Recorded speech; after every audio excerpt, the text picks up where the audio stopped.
We're going to go over to the UK now, because one of the most breathtaking views in southern England is glimpsed from a main road. From the A303, you can catch sight of the megalithic structure of Stonehenge on Salisbury Plain.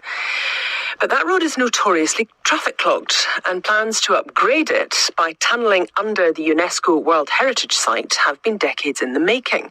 The High Court rejected the latest legal challenge, which paves the way for the tunnel.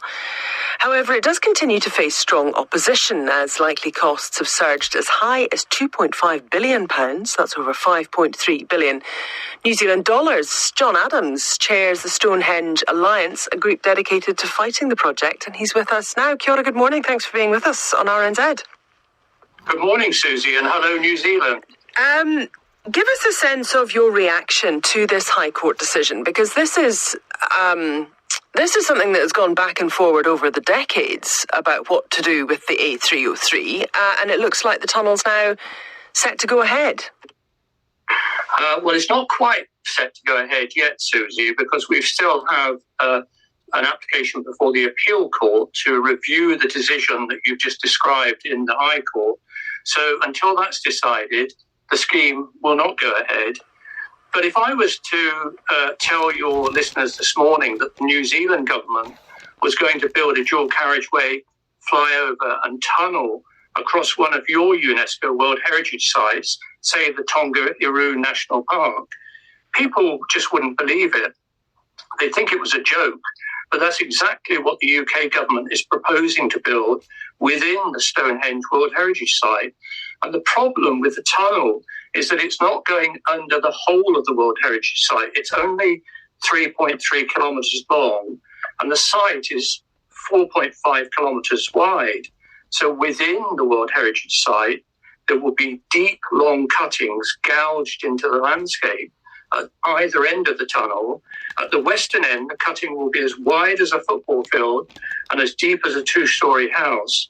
And it will destroy the remains of important archaeology and destroy around 17 acres of the site. So the World Heritage Sites are globally significant. Listeners should think of, say, the Great Wall of China or the Egyptian pyramids. These sites have relevance for future generations. They are unique places with special significance, and they're legally protected, in fact, by an international treaty which has been ratified by the UK government. UNESCO has condemned the plan for this road scheme, and they've said that unless the tunnel is extended, they may place Stonehenge on their site in danger list, which is the first step to removing its World Heritage designation. And only 3 UNESCO properties, only 3 across the whole of the world, have ever lost their World Heritage Site. And I have to tell you, sadly, that the last one to lose its World Heritage Site listing was Liverpool here in the UK, the maritime mercantile city, in 2021. So we say it would be an international embarrassment and dishonour if the UK were to lose a second World Heritage Site under this government. Heritage is, of course, our shared legacy from the past that we live with today and pass on to future generations. So it's our responsibility, we feel, to look after it. Does this not present, though, potentially quite an interesting opportunity to have a major archaeological investigation? Because if there's going to be a tunnel made, if indeed that goes ahead, does not present that opportunity. If it's going to be dug up anyway, then you can get in there and find out what's actually under it. Well, you would think so, Susie, and that's a good point. But the fact is that National Highways, the agency that are overseeing this construction project, are not going to do it to the right international standards. They're going to do a very superficial archaeological sweep. And there will be an enormous loss of archaeological evidence, which will lessen our understanding of this unique landscape and what it meant to ancient people, I guess. There's a leading scholar, Professor Mike Parker Pearson, who recently curated, in fact, the Stonehenge exhibition at Auckland Museum. And he says that over 500,000 worked flints, as well as likely prehistoric artifacts will be bulldozed without record or recovery, and that in the eyes of the world, the UK is not properly looking after our bit of the planet's world heritage. I mean, he suggests that we need to think in 50, 100 or 1,000 years hence when doing anything in the World Heritage Site. Indeed, but I suppose, what is the alternative? If the road situation has to be dealt with, and I mean, I remember the traffic from a decade and a half ago in the UK being bad in that neck of the woods. So if it has to be dealt with, what else would you propose? Well, there are several alternatives, and some of them have been looked at. Many of them are all of them, in fact, are considerably cheaper than the proposed scheme. But the government has refused to consider these in any detail.